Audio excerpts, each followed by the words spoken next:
जय हिंद बच्चों विराट ज्ञान में आपका पुनः स्वागत है।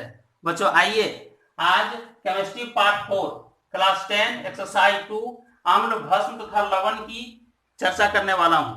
इसमें आप देखेंगे कि कौन सी धातु अधिक अभिक्रियाशील है, कौन सा ज्यादा सक्रिय है, कौन कम सक्रिय है।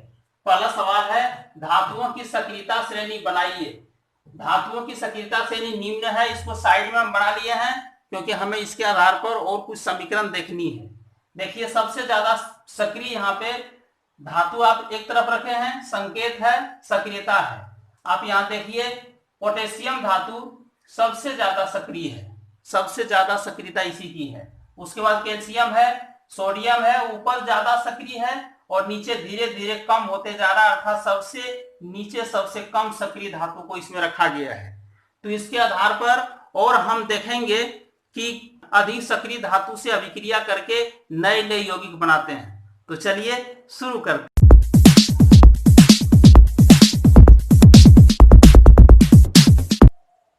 बच्चों सबसे पहले हम देखेंगे कि पोटेशियम सबसे ज्यादा एक्टिव है, सक्रिय है। क्यों सक्रिय है, आखिर क्या कारण है कि पोटेशियम कैल्शियम से भी ज्यादा, सोडियम से भी ज्यादा, मैग्नीशियम से भी ज्यादा एक्टिव है, सक्रिय है। आइए इसका इलेक्ट्रॉनिक विन्यास निकाल 19 होती है, अर्थात इलेक्ट्रॉनिक विन्यास निकालिएगा 2 8 8 1 होगा। चूंकि के सेल में कितना इलेक्ट्रॉन गया, 2 सेल, एल में 8, एम में 8 और एन में 1 इलेक्ट्रॉन गया। तो अब जरा गौर कीजिए, इसका एक बना दीजिए, आप सेल को जरा सा बना के दिखाइए। क्योंकि यहां प्रोटॉन प्लस न्यूट्रॉन होता है। ये आपका के सेल है, एल एम और ये एन सेल है। आप जानते हैं 2 इलेक्ट्रॉन पहले में है, तो 2 इलेक्ट्रॉन दे दीजिए। इसमें 8 इलेक्ट्रॉन है एल में, 2 3 4 5 6 7 8। ये आपका इसमें भी 8 है, 1 2 3 4 5 6 7 8। इसमें 1 इलेक्ट्रॉन है। होता यह है कि प्रोटॉन और इलेक्ट्रॉन के बीच में फोर्स लगता है। जो फोर्स यहाँ पे अलग अलग कक्षा के अलग अलग ऊर्जा होती है, इसीलिए एक दूसरे के बीच प्रोटॉन और इलेक्ट्रॉन के बीच में ताकत लगी होती है, एक बल लगी होती है। जिस बल जो जितना ही ये केंद्र से अर्थात न्यूक्लियस से जितना दूरी पर कक्षा होगी उतना धीरे धीरे कम होते जाएगा। अर्थात यहाँ पे एक इलेक्ट्रॉन को इसके त्यागने में ज्यादा बल नहीं लगता है, इसीलिए एक इलेक्ट्रॉन अर्थात एक माइनस को बहुत जल्दी ही त्याग करके ये के प्लस बन जाता है। क्योंकि एक इलेक्ट्रॉन त्यागेगा तो के प्लस हो जाएगा, इसीलिए मोर रिएक्टिव होता है सबसे ज्यादा। लेकिन कैल्शियम का जरा देखिए, Ca20, इसका भी 2 8 8 2। इसका मतलब है, इसे यहां पे बनाते हैं,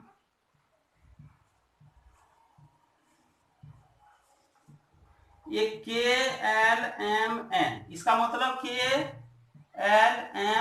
इसमें अंत में 2 इलेक्ट्रॉन इसमें मिलेगा, क्योंकि N में मात्र 2 इलेक्ट्रॉन है। इसका मतलब है और सब वही रहेगा, इसमें भी 2 इलेक्ट्रॉन, इसमें 1 इलेक्ट्रॉन, 3 4 5 6 7 8, इसमें भी 1 इलेक्ट्रॉन, 3 4 5 6 7 8। अर्थात ये 2 इलेक्ट्रॉन को त्यागने में, ये 2 इलेक्ट्रॉन त्यागने में थोड़ा सा ज्यादा फोर्स की जरूरत पड़ती है। और तब तक जितना देर तक ये इलेक्ट्रॉन त्याग करके उसे रिएक्शन करना चाहेगा, तब तक हमारा पोटेशियम उसे रिएक्शन करके फुर्सत में रहता है, एक नया यौगिक बना लेता है, इसीलिए कैल्शियम छक जाता है। अर्थात ये जितना देर में 2 इलेक्ट्रॉन त्याग करेगा, उससे कम ही समय में ये इलेक्ट्रॉन त्याग करके उसके साथ साझा कर लेगा। यही कारण है कि ये उससे कुछ कम रिएक्टिव है और इसीलिए इसको दूसरे स्थान पर रखा गया है। यही कारण सोडियम के साथ भी, मैग्नीशियम के साथ भी है, यहाँ पे एल्युमिनियम के साथ भी है। अर्थात मोर रिएक्टिव होने का यही कारण है कि जो अपनी पायतम कक्षा में जितना जल्दी अपनी इलेक्ट्रॉन को त्याग करके और दूसरे परमाणु से सहयोग करके, संयोजन करके, जो भी अभिक्रिया हो करके और नया यौगिक बना ले, उसी को हीरो कहते हैं, उसी को मोर रिएक्टिव कहते हैं, ज्यादा सक्रिय कहते हैं, अधिक सक्रिय वाला धातु कहते हैं। यही कारण है कि मोर रिएक्टिव हमारा यहाँ पोटेशियम। नोट कीजिए इसे। आइए बच्चों अगला सवाल देखते हैं, क्या होता है जब धातु अम्ल से अभिक्रिया करता है। अब जानते हैं H2SO4 HCl, ये सब अम्ल है। और धातु आप किसको ले रहे हैं, Zn को। सबसे पहले अगर धातु का कंफ्यूजन हो तो जान लीजिए जो प्लस आयन दे उसे ही धातु कहते हैं। जैसे आप देखे थे अभी K क्या दे रहा था, K plus, Ca plus plus, Na plus, Mg plus plus, aluminium plus plus plus. इसका मतलब जो प्लस आयन देता हो उसे ही धातु कहते हैं। आइए देखते हैं, Zn को आपने लिया H2SO4 के साथ, रिएक्शन करके क्या बना लिया, जिंक सल्फेट, अर्थात जिंक हाइड्रोजन सल्फेट लिए थे, ZnSO4 बना लिया, अर्थात जिंक सल्फेट बनाया और हाइड्रोजन गैस मुक्त किया। आखिर क्यों ऐसा हुआ, जरा गौर कीजिए। Zn देखिए, जिंक हाइड्रोजन से ऊपर है, इसका मतलब ये मोर रिएक्टिव है, हाइड्रोजन से ज्यादा रिएक्टिव Zn है। यही कारण है कि Zn हाइड्रोजन को प्रतिस्थापित करके और अपना स्थान ग्रहण कर लिया है, इसीलिए जिंक सल्फेट बना लिया है।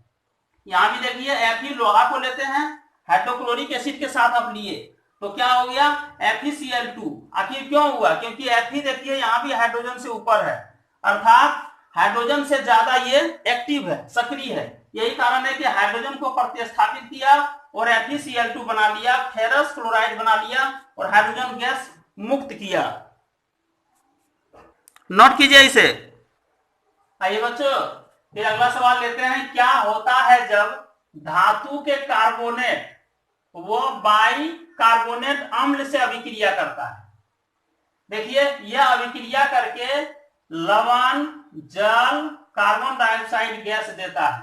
आइए जरा देखते हैं कैसे देता है।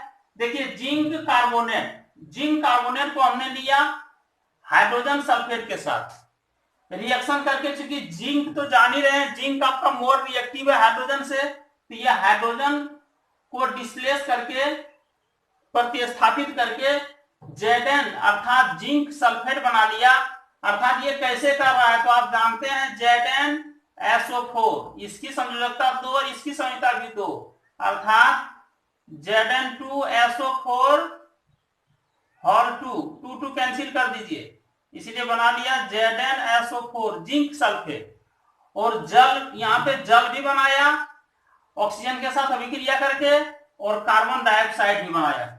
कुल मिलाकर के चूंकि CO2 प्लस O में टूटा, ऑक्सीजन नेसेंट ऑक्सीजन, और वो नेसेंट ऑक्सीजन इस हाइड्रोजन से अभिक्रिया कर लिया। क्योंकि ये जो आपका है CO2 plus O nascent oxygen में टूटता है, और CO2 तो गैस है, देखिए तीर दिखा दी, आकाश की ओर उड़ जाता है, जल में तीर नीचे दिखा था, जल लिक्विड के रूप में नीचे आ जाता है, नीचे ही रहता है, और ये ऑक्सीजन का इस H2 के साथ अभिक्रिया करके बना लेता है H2O, इसीलिए जल भी बना, कार्बन डाइऑक्साइड भी बना। आइए दूसरा देखते हैं, सोडियम कार्बोनेट की अभिक्रिया जब कराए हम, फिर यही है हाइड्रोजन सल्फेट, तो हमें प्राप्त हुआ सोडियम सल्फेट। ये कैसे प्राप्त हुआ जरा सा देख लीजिए, Na की 1, SO4 की 2 वैलेंसी होती है, याद कीजिए, क्योंकि SO4 माइनस माइनस होता है, Na प्लस होता है, इसीलिए यही वैलेंसी इसकी है, तो यही वैलेंसी हो गई, अर्थात ये बना लिया Na2SO4, 4 में 1 ही रहेगा, इसीलिए सोडियम सल्फेट बनाया, और जल भी बना, CO2 भी बना। आइए अगला देखते हैं, सोडियम बाइकार्बोनेट। बाय क्यों लगाते हैं, जब यहाँ पे डबल सोडियम है लेकिन यहाँ एक ही सोडियम है, एक सोडियम का स्थान एक हाइड्रोजन ले लिया है, इसीलिए इसे बाइकार्बोनेट कहते हैं। तो सोडियम बाइकार्बोनेट की प्रतिक्रिया HCl हाइड्रोक्लोरिक एसिड से कराए तो हमें प्राप्त हो गया NaCl सोडियम क्लोराइड, क्योंकि आप जानते हैं सोडियम आपका मोर रिएक्टिव है, इसीलिए यहां से क्लोरीन को प्रतिस्थापित करके सोडियम ने अपना जगह ले लिया, हाइड्रोजन को हटा दिया और क्लोरीन से संयोग करके और बना लिया है लवण अर्थात NaCl सोडियम क्लोराइड, और जल और कार्बन डाइऑक्साइड तो है ही। उसी तरह कैल्शियम कार्बोनेट की अभिक्रिया HCl से कराए तो कैल्शियम क्लोराइड प्राप्त हुआ। क्यों प्राप्त हुआ, चूंकि आप जानते हैं कैल्शियम है, कैल्शियम मोर रिएक्टिव है, यहाँ H से मोर रिएक्टिव है, इसीलिए H को विस्थापित करके कैल्शियम इसके साथ अभिक्रिया करके CaCl2 बनाया। यहाँ पे आप यहाँ कहेंगे कि सिर्फ HCl है, यहाँ CaCl2 क्यों हो गया, तो देख लीजिए Ca की 2 और Cl की 1, अर्थात इसे आप लेंगे तो क्या बनेगा, यहाँ पे देखिए, अर्थात CaCl ये 2 यहां आ जाएगा, कैल्शियम क्लोराइड, और जल और कार्बन डाइऑक्साइड तो बना ही। नोट कीजिए इसे। आइए बच्चों, अगला सवाल है, क्या होता है जब धातु के ऑक्साइड अम्ल से अभिक्रिया करता है। देख लीजिए, तो धातु के ऑक्साइड अभिक्रिया कर लवण तथा जल बनाता है। अम्ल से अभिक्रिया करने के बाद लवण एवं जल बनाता है। आइए देखते हैं, कैल्शियम ऑक्साइड ये धातु है, धातु के ऑक्साइड की अभिक्रिया हमने H2SO4 से कराया, अर्थात हमें क्या प्राप्त हुआ, यहाँ पे Cu प्रबल है, अर्थात आप देख रहे हैं Cu हमारा ज्यादा एक्टिव है, इसीलिए CuSO4 बना रहा है और जल मुक्त कर रहा है। उसी तरह ZnO की अभिक्रिया H2SO4 कराने से ZnH2 को प्रतिस्थापित कर देता है और बना देता है ZnSO4 और जल। उसी तरह CaO की प्रतिक्रिया HCl से कराते हैं तो Ca ज्यादा एक्टिव है, इसीलिए H को प्रतिस्थापित कर देता है, CaCl2 बनाता है और जल बनाता है। आइए दूसरा है, जब अम्ल की अभिक्रिया भस्म से कराई जाती है तो क्या होता है, लवण तथा जल बनाता है। देखिए, अम्ल है HCl और भस्म तो NaOH है ही, इन दोनों की अभिक्रिया आप कराए तो क्या प्राप्त हो गया, NaCl, अर्थात नमक प्राप्त हुआ और जल भी हमारे लिए छोड़कर चला गया। आइए आगे है, धातु के ऑक्साइड की भस्म से अभिक्रिया कराने से धातु के कार्बोनेट प्लस जल प्राप्त होता है। देख लीजिए, इसको कार्बन डाइऑक्साइड की अभिक्रिया कैल्शियम हाइड्रोक्साइड से करा रहे हैं तो क्या प्राप्त हो रहा है, कैल्शियम कार्बोनेट और जल मुक्त कर रहा है। नोट कीजिए इसे। आइए बच्चों, अम्ल की जल से अभिक्रिया कराने पर उष्मा निकलती है, इसे गौर करें आप। जो ही, चूंकि अम्ल जानते हैं 2 प्रकार का होता है, एक होता है डाइल्यूट सॉल्यूशन, एक कॉन्सेंट्रेटेड सॉल्यूशन, अर्थात सांद्र, और एक तनु होता है। तो अगर सांद्र अम्ल, जैसे सांद्र अम्ल में अगर आप जल डालेंगे तो ये बहुत ज्यादा एकाएक हीट हो जाता है, बर्तन गर्म के कारण बर्तन भी टूट सकता है, ये छलक भी सकता है, लिक्विड छलक जाएगा, हमारे बॉडी पे पड़ने पर हमारा बॉडी भी जल सकता है, स्किन जल भी सकता है। लेकिन अगर तनु होगा, डाइल्यूट सॉल्यूशन होगा जिसमें जल की मात्रा होती है, उसमें अगर आप जल डालते हैं तो HCl में जैसे जल डाले तो H3O प्लस और Cl माइनस में टूटा और इसमें भी उष्मा निकली, अर्थात यहाँ भी लिक्विड गर्म हो गया, बर्तन भी गर्म हो जाता है। इसी तरह HNO3 में भी जल डालते हैं तो H3O प्लस NO3 माइनस में टूट जाता है और उष्मा भी निकलती है। यही कारण है H2SO4 में भी डालते हैं जल तो H3O में टूट जाता है प्लस में, और SO4 माइनस माइनस में टूट जाता है और उष्मा भी निकलती है, जो खतरा है। लेकिन इस में जल था, तनु में जल की मात्रा होती है इसीलिए कम खतरा है। लेकिन जो ही आप सांद्र अर्थात कंसंट्रेटेड, इसकी चर्चा मैं कर दूंगा कि तनु और सांद्र अम्ल क्या है और कैसे होते हैं, कितनी भिन्न है, इसकी चर्चा मैं आगे करूंगा।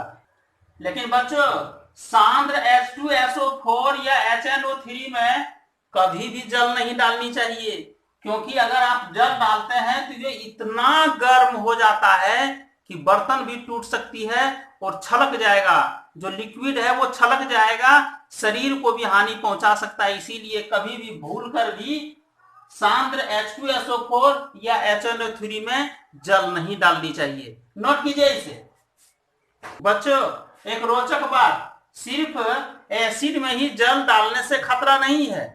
अगर आप एसिड में जल डालते हैं तो निश्चित रूप से वो आयन में चला जाता है, लेकिन अब रोचक बात है कि NaOH अर्थात बेस में, भस्म में भी अगर आप जल में डालेंगे, अगर आप NaOH की छोटी सी गोली बना करके और जल में रख देंगे तो ये भी Na प्लस और OH माइनस में टूट जाएगा, आयन में आ जाएगा, और क्या होगा, उष्मा की भी प्राप्ति होगी, यहाँ भी बर्तन और लिक्विड गर्म हो जाएगा।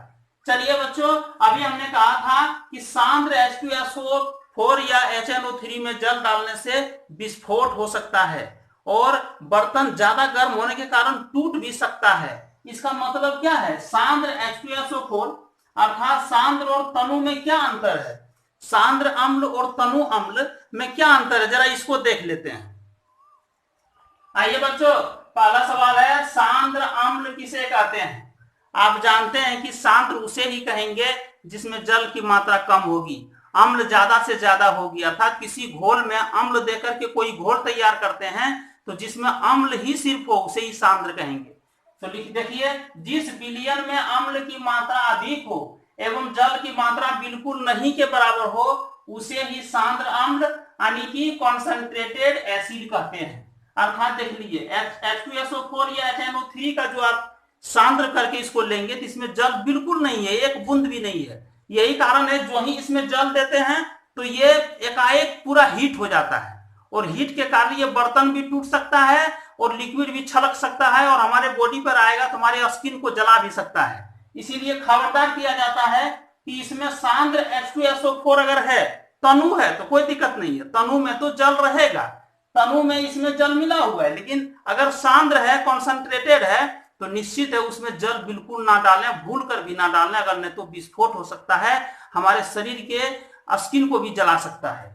आइए लेकिन HCl के बारे में जरा देखिएगा तो HCl में जल कितनों ही सांद्रित करें तो जल इसमें होता है, लेकिन फिर भी सांद्रण इसका करते हैं और सांद्र HCl कहते हैं और तनु HCl भी अलग होता है। आइए अगला देखते हैं कि अमाशय रस में कितना प्रतिशत सांद्र अम्ल होता है।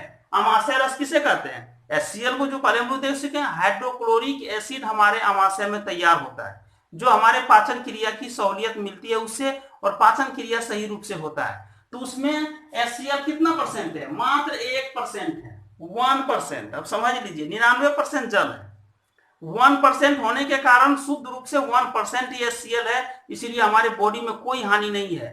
जो ही HCl की मात्रा 5% हो जाएगी हमारे बॉडी के लिए नाना प्रकार की बीमारी तैयार हो जाएगी, हमारा जो मेटाबॉलिज्म सिस्टम है वो गड़बड़ा सकता है। इसीलिए जब तक हम हाइड्रोक्लोरिक एसिड जो अमाशय में तैयार होती है उसमें 1% अगर है HCl शुद्ध रूप से तो हमें कोई दिक्कत नहीं है। अगला क्वेश्चन है कि तनु अम्ल किसे कहते हैं? डाइल्यूट किसे कहते हैं? डाइल्यूट एसिड किसे कहते हैं? देखिए आप गौर कीजिए कि यहाँ पे है कि जल बिल्कुल नहीं होगा सांद्रण में, लेकिन तनु में जल रहेगा। जल जितना ज्यादा रह सके उसे ही तनु विलयन कहते हैं। तो चलिए, तनु अम्ल जिस विलयन में अम्ल की मात्रा अपेक्षाकृत कम हो तथा जल की मात्रा ज्यादा से ज्यादा हो उसे ही तनु विलयन कहते हैं, डाइल्यूट एसिड कहते हैं। अर्थात इसे तो किसी तरह हमको बना देना है, एसिड डाले और जल है तो जल में उसको मिला के बना दीजिए तो निश्चित है कि जल ज्यादा रहेगा और एसिड कम रहेगा। यहाँ पे हानि भी नहीं है, जो ही जल देते हैं थोड़ा गर्म हो जाता है, हीट हो जाता है। अलग चीज है कि H+ आयन में बदल देता है, लेकिन ये बर्तन को नहीं तोड़ सकता है, ये इतना गर्म नहीं होगा कि छलक सकता है, दबक सकता है, माने ज्यादा बॉइलिंग भी नहीं होगा। लेकिन सांद्र रहेगा तो हमारे स्किन को भी जला सकता है, इसलिए सांद्र में जल नहीं डालना है। लेकिन यहाँ अगर HCl है, H2SO4 है, अगर तनु में है तो कोई डर नहीं है, इसमें जल आप डाल करके अभिक्रिया करा सकते हैं। नोट कीजिए इसे।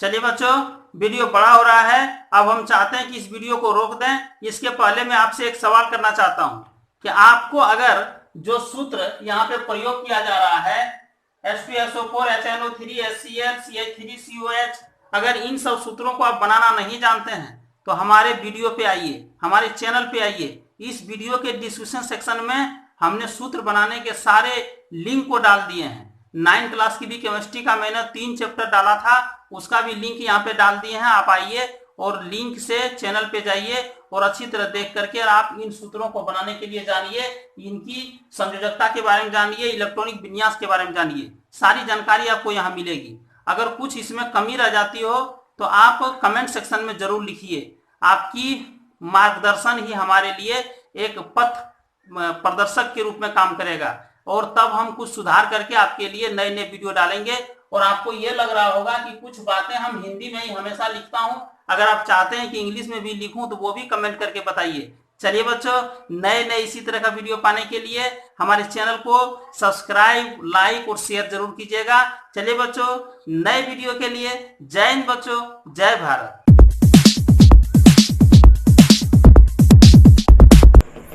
बच्चों, हमारा अन्य वीडियो रियल नंबर्स, ट्रिगोमेट्री देखिए, ट्रिगोमेट्री पार्ट 1, पार्ट 2, पार्ट 3, ऊंचाई एवं दूरी, तो हमारे चैनल पर आकर के हमारे चैनल को सब्सक्राइब कीजिए और इन सब वीडियो को देखकर आप अच्छी तरह अपनी तैयारी कीजिए।